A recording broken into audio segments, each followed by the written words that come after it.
अस्सलाम वालेकुम दोस्तों, मैं हूं दौलत खान। आप देख रहे हैं DK TV। दोस्तों, सन 1926 की बात है। स्कॉटलैंड के एक साइंसदान जॉन लुई बेरड समुंदर के किनारे चहलकदमी कर रहा था। वो समुंदर की लहरों और मौसम से लुत्फ़ अंदोज़ हो रहा था कि अचानक उसे गाने की आवाज़ सुनाई दी। गाने की आवाज़ के साथ समुंदर की लहरों का मंजर बड़ा दिलकश नज़र आ रहा था। जॉन लुई को इस बात की हैरत भी हुई कि गाने की आवाज़ कहाँ से आ रही है। जब इसने आवाज़ की लहरों का पीछा किया तो पता चला कि समुंदर के नज़दीक एक होटल पर रेडियो बज रहा था, जिसमें से गाने की आवाज़ उसे सुनाई दे रही थी।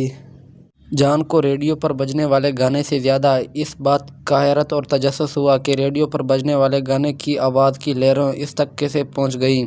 उसने अंदाज़ा लगाया कि हवा की लहरें आवाज़ को एक जगह से दूसरी जगह मुंतकिल कर रही हैं। जॉन सोच में पड़ गया और ख़्याल किया कि अगर हवा की लहरों से आवाज़ एक जगह से दूसरी जगह पहुंच सकती है तो इन लहरों पर तस्वीर भी एक जगह से दूसरी जगह जा सकती है। जॉन लुई चूँकि फ़ोटोग्राफ़ी का शौक़ था और वो कई मरतबा तस्वीरों और बिजली के तारों पर तजर्बा कर चुका था, इसने हवा की लहरों में छुपे गहरे राज को बांधते हुए इरादा किया कि वो इन लहरों के ज़रिए तस्वीर भी एक जगह से दूसरी जगह भेजने का तजर्बा करेगा और इसमें कामयाब बनाएगा। चनाचे जॉन लुई ने अपने तजर्बे को अमली जामा पहनाने के लिए कुछ चीज़ें इकट्ठी की। उसने एक शीशे का एक बड़ा संदूक, कपड़े सीने वाली सुइयाँ, बिस्कुट का एक डब्बा, साइकिल के लैंप का शीशा, कुछ बैटरियाँ, बिजली के तार और मोम इकट्ठा किया और एक कमरे में बंद होकर तजर्बा करना शुरू कर दिया। कमरे की दीवार के साथ उसने एक पर्दा भी लगा रखा था जिस पर वो तस्वीर उभारना चाहता था। जॉन लुई अपने तजर्बे में बारहा नाकामी के बावजूद मुसम्मम इरादे से काम करता रहा और बिलाखिर इसकी मेहनत रंग लाई और वो पर्दे पर तस्वीर लाने में कामयाब हो गया। इब्तिदा में कुछ तस्वीरें धुंधली सी नमूदार हुईं। जॉन लुई ने तस्वीर को नुमाया करने के लिए रोशनी को तेज़ करने का प्रोग्राम बनाया। इसने रोशनी को तेज़ करने के लिए 1000 बैटरियाँ एक साथ रखीं तो पर्दे पर तस्वीर नुमाया तौर पर नज़र आने लगी। जॉन लुई का तजर्बा कामयाब हो चुका था। इसने TV ईजाद कर लिया था।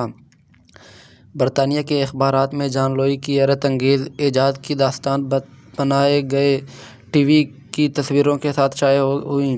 बाद में दीगर साइंसदानों ने मज़ीद तजर्बात करके TV में जदत पैदा की, लेकिन TV का मौजद जॉन लुई को ही माना जाता है। 30 दिसंबर 1929 को BBC लंदन ने जॉन लुई के बनाए हुए TV पर पहला प्रोग्राम पेश किया, लेकिन 1937 में BBC ने जॉन लुई की बजाय एक और कंपनी से मुआहदा कर लिया। जॉन लुई को इस बात का दुख था, लेकिन इसे ये मालूम न था कि दुनिया इसे हमेशा TV के मौजद के तौर पर याद रखेगी। टेलीविज़न दो लफ्ज़ों के मजमूए से बना।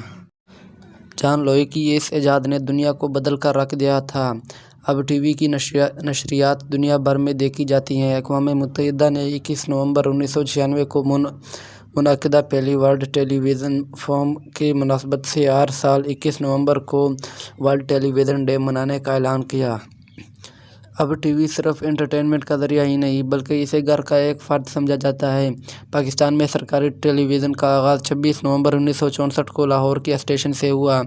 हुकूमत पाकिस्तान ने अक्टूबर 1964 में तजर्बाती बुनियादों पर जापान की एक फर्म के तावन से पाकिस्तान के 2 शहरों लाहौर और ढाका में टेलीविज़न स्टेशन खोलने का फ़ैसला किया और 26 नवंबर 1964 को लाहौर और 25 दिसंबर 1964 को ढाका में टेलीविज़न स्टेशन खोले गए। ये दोनों स्टेशन शुरू में रोज़ाना 3 घंटे की नशरियात का एहतमाम करते थे और हफ्ता में एक दिन यानी पीर को TV की नशरियात नहीं होती थी। मौजूदा दौर में बेशुमार TV चैनल्स हैं जिन पर 24 घंटे नशरियात जारी रहती हैं। अगरचे TV की जगह अब मोबाइल और वेब TV ने ले ली है, लेकिन फिर भी TV देखने का अलग ही मज़ा होता है। दोस्तों, आज की वीडियो बस यहीं तक थी। अगर आपको इस तरह की मज़ीद वीडियो चाहिए तो हमारे चैनल को लाइक करें, सब्सक्राइब करें और साथ मौजूद बेल आइकन को भी दबा दें। शुक्रिया। Thanks for watching.